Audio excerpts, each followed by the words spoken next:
Microsoft এক্সেলে দেখতে পাচ্ছেন আমার কিছু পজিটিভ মান দেওয়া আছে এবং আমাকে বলা হলো মাত্র এক ক্লিকের মাধ্যমে সবগুলো মানকে নেগেটিভে কনভার্ট করতে হবে। এখন যদি আমি একটা একটা করে নেগেটিভ মানে কনভার্ট করি তাহলে কিন্তু অনেক টাইম লাগবে এবং আপনার ডাটাটা যদি অনেক বড় হয় সেক্ষেত্রে তো আরও টাইম লাগবে। তো কিভাবে আপনি একটি মাত্র ফর্মুলা ইউজ করে সবগুলো পজিটিভ মানকে নেগেটিভ মানে কনভার্ট করবেন সেটাই আজকে আমি দেখাবো।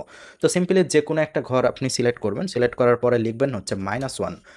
-1 লেখার পরে সিম্পলি -1টিকে আপনি কপি করবেন। কপি করার পরে যে নাম্বারের পাশে আপনি হচ্ছে মাইনাস চিহ্ন দেখতে চান বা যে নাম্বারকে আপনি নেগেটিভ নাম্বারে কনভার্ট করতে চান, তো সেটি আপনি সিলেক্ট করবেন। আমি যেহেতু সবগুলো নাম্বারের সামনেই মাইনাস চিহ্ন দেখতে চাই বা সবগুলো নাম্বারকেই আমি নেগেটিভ নাম্বারে কনভার্ট করতে চাই, তো সম্পূর্ণটাই সিলেক্ট করলাম। তো সিলেক্ট করার পরে আমি হচ্ছে মাউসের রাইট বাটন ক্লিক করব এবং দেখবেন আছে হচ্ছে পেস্ট স্পেশাল। এখানে ক্লিক করার পরে দেখবেন আসবে হচ্ছে মাল্টিপ্লাই।